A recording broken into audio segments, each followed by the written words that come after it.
This is a presentation by the students of Dr. Schwarze's Democracy and Diversity class, an ECG 200 course.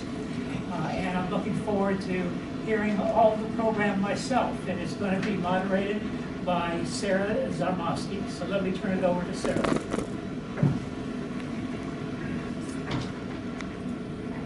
Mount Pleasant is a small community right down the street from Cabrini College.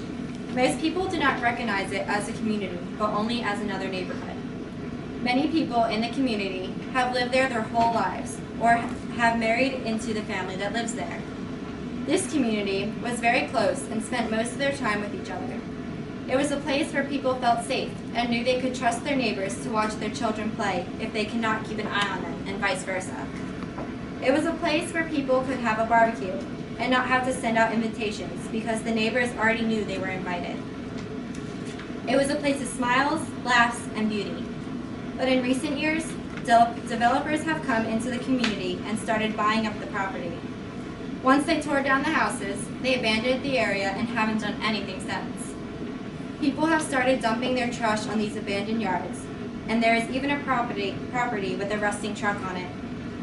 This has made the people in the community angry, and some have even left, but those who have stayed no longer socialize. It isn't the same, nor do the people feel safe. Until now, no one has cared to hear what the community of Mount Pleasant has to say. This is their community, and they are finally speaking out about it. This is what the community of Mount Pleasant has to say. Gene Young, a longtime resident of Mount Pleasant. Growing up, it was a nice community when we had the majority of white people, a few black folks and others. On Henry Avenue, where I grew up, there were no white people, but on Mount Pleasant Avenue, there were more whites there. But as time went by, and a lot of the older people that I knew passed away, people started moving out, while more blacks and college kids started moving to the community. Some of the college kids are good, and there has not been any real confrontation with any of the kids so far, other than one lady who lives up the hill, who was a white lady who had to call the cops on the field, the college kids who were misbehaving and disturbing at one point after a late night party. Bessie Cunningham, mainline civil rights activist from Haiti, and how segregation affected her. 1931 or 1932, the NAACP weren't going to have the black children go in one place and the white ones go in another. Our father just came to the door of the classroom, opened the door, and he just picked for us to come on out, so we came out. So then they had him arrested because he wouldn't send us back to school. So he went to jail, and he stayed for 5 days. He stays for 5 days in jail, and the NAACP got him out. You know, bail or whatever. I'm little, I'm 12, and I'm not that interested in what's going on in the public and stuff. And from then on, we didn't go to school. I didn't go to school for 2 years. I missed 2 years of school by 7th grade, going up into 7th. So I realized, I couldn't catch up. And we were very, very poor. I mean, really poor. Because my dad was an alcoholic and he just drank all the time. Even when he worked, if he got money, he wouldn't buy food for us. He would just, drink it up. So by then, they didn't care if you went to school or not, especially if you were black. And so I quit school. Bessie Cunningham on Working for a White Woman. As you live, you can look back, just keep looking forward. And I could have said, oh, well, they weren't nice to me. And I could have been nasty and mean, And when I went to work to take care of some people's children, I worked for a lady.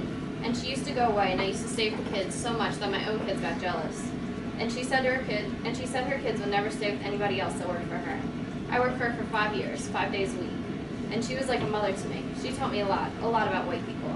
Because I know a lot of things. When something goes wrong in a store or something, I tell it a certain way. One man asked me, how'd you get so smart?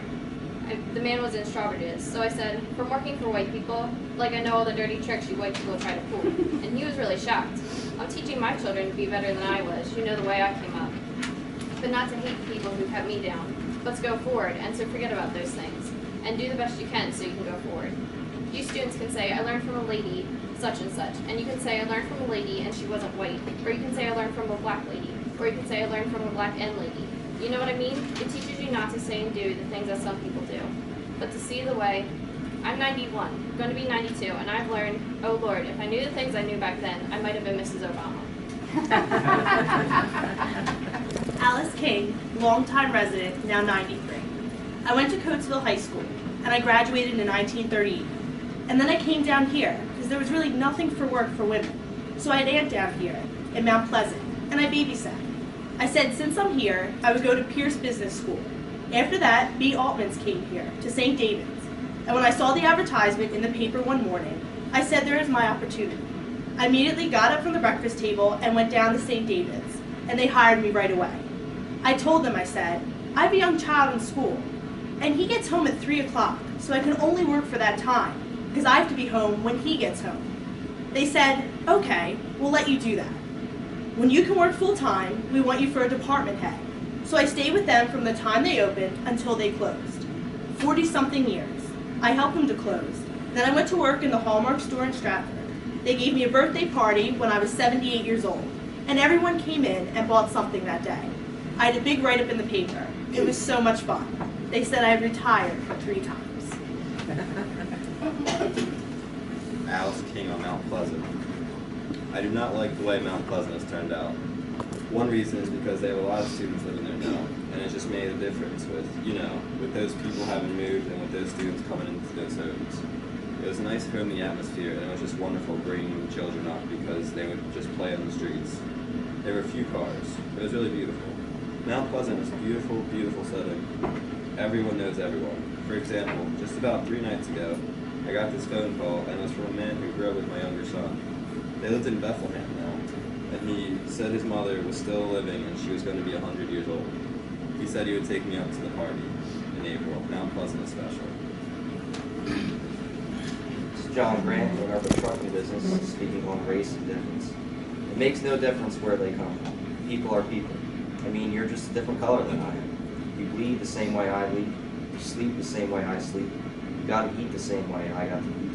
It's just that I'm a different color than you. That's all. What's the difference? Especially if I know the answer to your problem and you know the answer to my problem. Why keep that? I mean, it's all in the Bible. It's all in there, man. The Bible tells you everything I am telling you. It's all in there and tells you this stuff.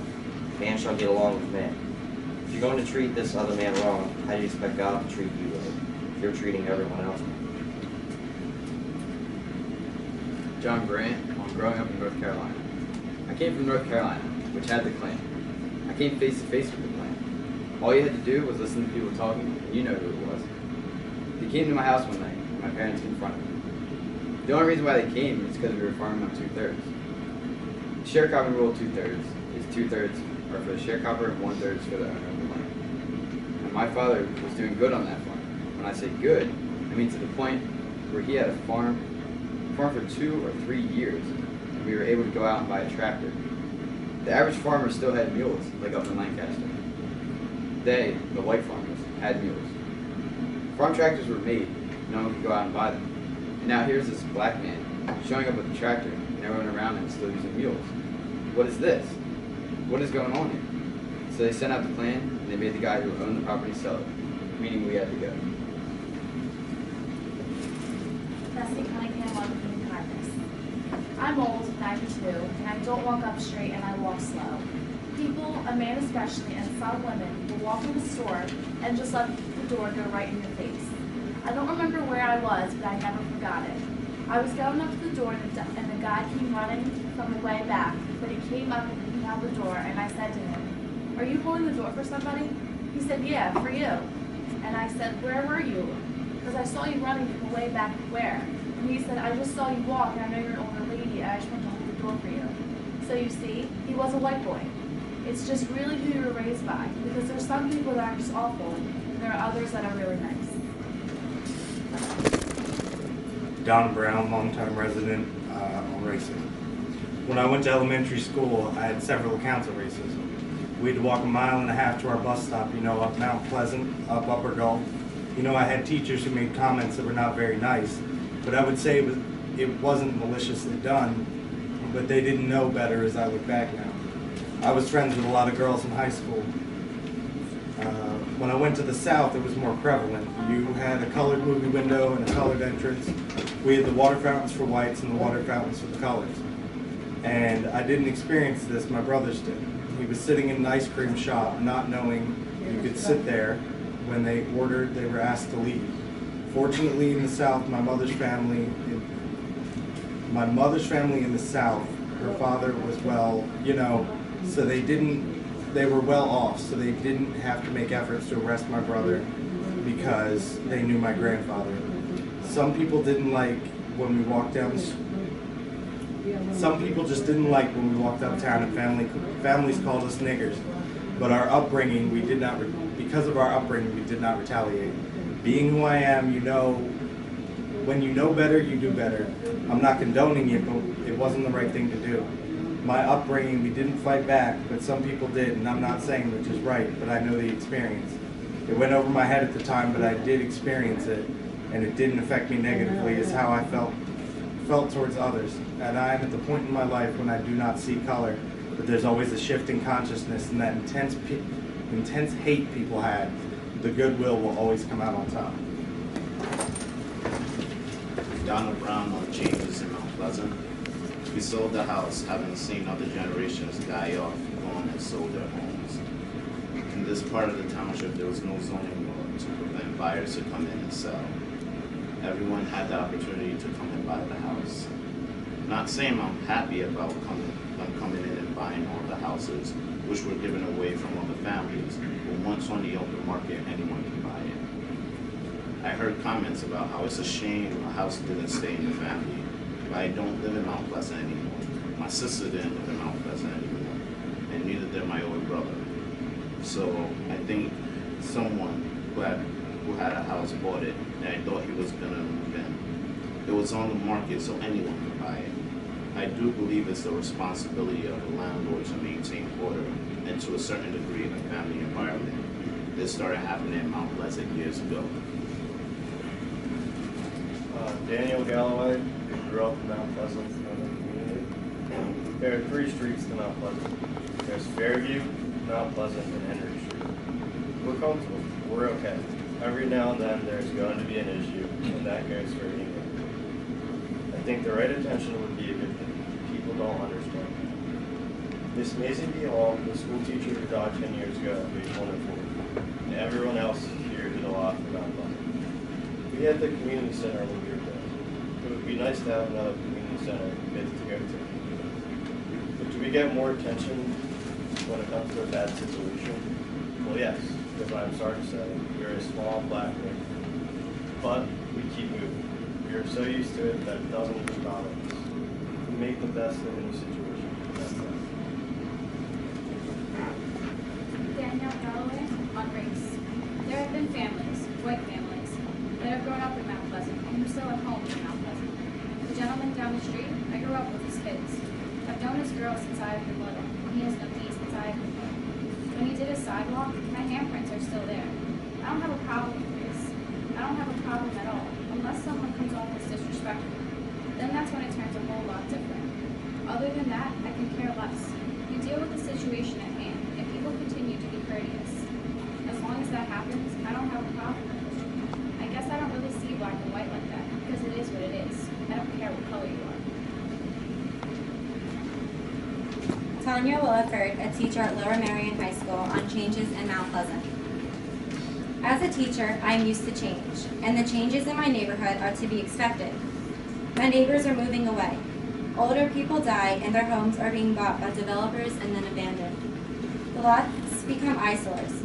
Change can be something good, though.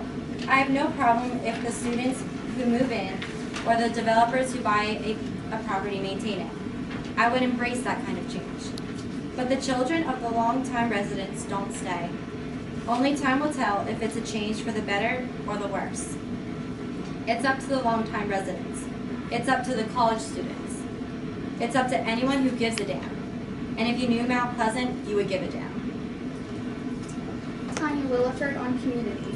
Mount Pleasant is still a tight-knit, family-oriented community where everyone knows everyone else. Everyone looks out for everyone else too. I would let my children play outside, knowing that my neighbors would keep a watch on them. And of course, I would do the same for them and their children. Now, even though my children are grown and gone, I can't see leaving Mount Pleasant. I would miss the parties. Whenever someone in Mount Pleasant has a get-together, it's an unspoken rule that everyone in the neighborhood is invited, except maybe the college students. Lisa Carter, one of the younger residents who grew up in Mount Pleasant. Mount Pleasant still makes you feel like home because everyone has been so close. But if my father were to go, I would still feel safe, just because of how the neighborhood is. We all were raised and how we all grew up. It was always like this was our home. Everyone was family. We didn't do color. We didn't do anything. I have one neighbor who was across the yard. He was white. His family actually had passed for about 6 months, and he lived here with me. Everyone found it funny that he would call my dad uncle because my father is black and he's white. People made jokes like, "Is that your uncle?" And he'd be like, "Yeah, that's my Uncle Rob." But yeah, everyone comes back. I feel safe. It was just the way we were raised. There's nothing we should have to worry about. I mean, you never know, but I don't feel that way. I'm still the type of person that leaves my door unlocked. It's been that way for years. Lisa Carter, on the college students in Mount Pleasant. I don't think the problem is the college students. I think it's the era that we are in. It is what is going on in society now. It would not happen if more people took the time, but I think the way the economy is, a lot of people don't have the time. We're always rushing to do things. Now we don't have any more time, and it's really frustrating. It is something that we would probably like to do. Interact with our college-age neighbors, but we don't because everyone is so busy trying to provide and do other things to live with everything going on around here. Arthur Williams, long-term resident on the community. As a community, we used to do a lot of things together. We would have cookouts here all summer long. You could go from one house to the next and all. We used to have softball games up at the playground, but we've kind of gotten away from all that. Nobody does it anymore. I'm not sure if it's because everybody's working, whether they don't have time, or what it is, but a lot of community things we've kind of gotten away from. Bessie Cunningham on race. So I just don't get it. That's the one thing in life I've never ever figured out. Why? Why would you think you're better than I am? And even if you're rich and I'm poor? Because the Bible says anyway, a rich man will never enter the kingdom of heaven. So why would you stick your nose up at me? Just because I'm poor and you're rich? You could have been poor and I could have been rich. You know, it could have been the other way around, you know? There's a lot of white people in our church, and every Sunday they go up to the prayer before they go to children's church. And I see these two little boys, a little white one and a little black one. They pray together. The little white one talks to the little black one and puts his arms around him. That kid will never know whether he's black or white unless his parents tell him. That's his friend. That's his friend, you understand? He loves that little boy. He doesn't care. You have to see people who are true and for true love. Thank you for coming. We appreciate your attention. If you would like to ask a question about Mount Pleasant, we would be happy to try to answer it. Okay.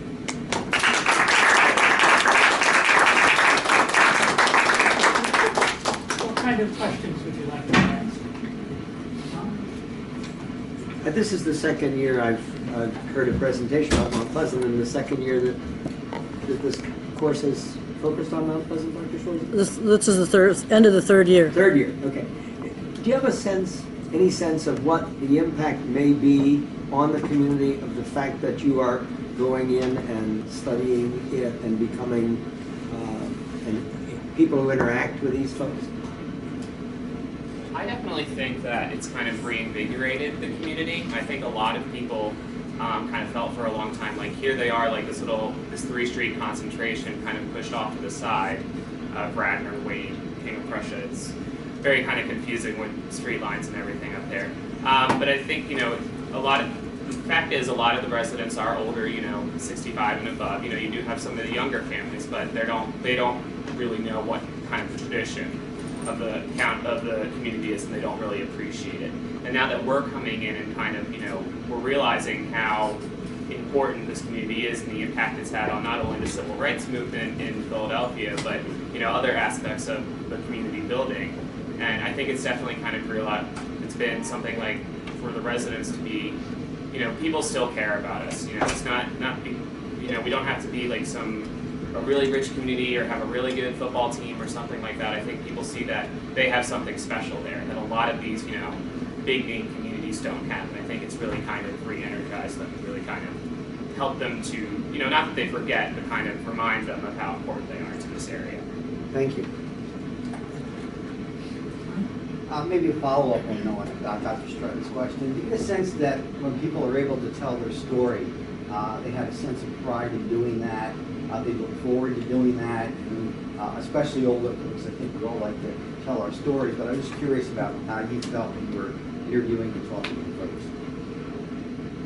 I think they were really excited to tell us their story. Like, I think they love going down memory lane and like how it used to be. So you can tell them when we're asking them questions like, oh, like how was it when your kids were growing up? And they were just like so happy to tell us like all our kids got along and barbecues, everybody would come. There was like no invitation, just everybody was invited. So you could tell that they were so happy to tell their stories and they like loved going down memory lane. I think they still wish that it was still like that, but it's sad to see it's not.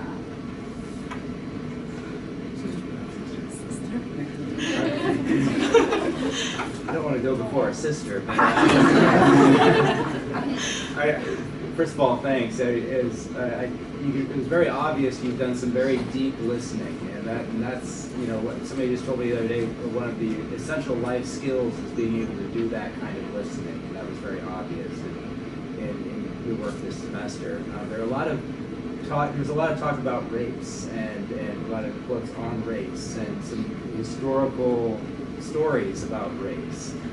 What did you learn about race this semester? What sticks out for you? Is it possible to be kind of colorblind after this history? At least the woman that me and my partner worked with, it seems to me that when somebody experiences blatant racism to their face for a very long period of time in their life, that when they mature and when they grow into an adult themselves, they do become somewhat colorblind because they realize the infantile nature of racism. They realize how actually ridiculous it is. The one quote that was delivered early is like, there's no difference between us. You sleep and bleed and eat the way that I eat. The only difference is I'm a different color than you. And people that experience that for a long time in their life seem to grow past that.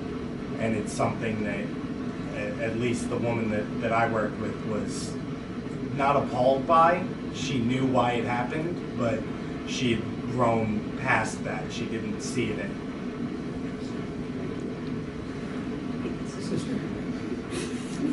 I was wondering, first of all, do you have any idea of what the total population is in Mount Pleasant? And do you have any idea of the number of college students who live there? Even a ballpark idea? I can't give you an exact number of what the total population of the residents is, but just kind of, having been in the community myself and also with my classmates, I would say that there's probably about, and maybe this is a little high, but ballpark 5 or 6 college houses. It is still predominantly, older residents that have been there for a really long time. But I mean, I would definitely say, I guess it's kind of, you have those 5 or 6 houses, they're still, they're youthful, they have the energy, and it's, they kind of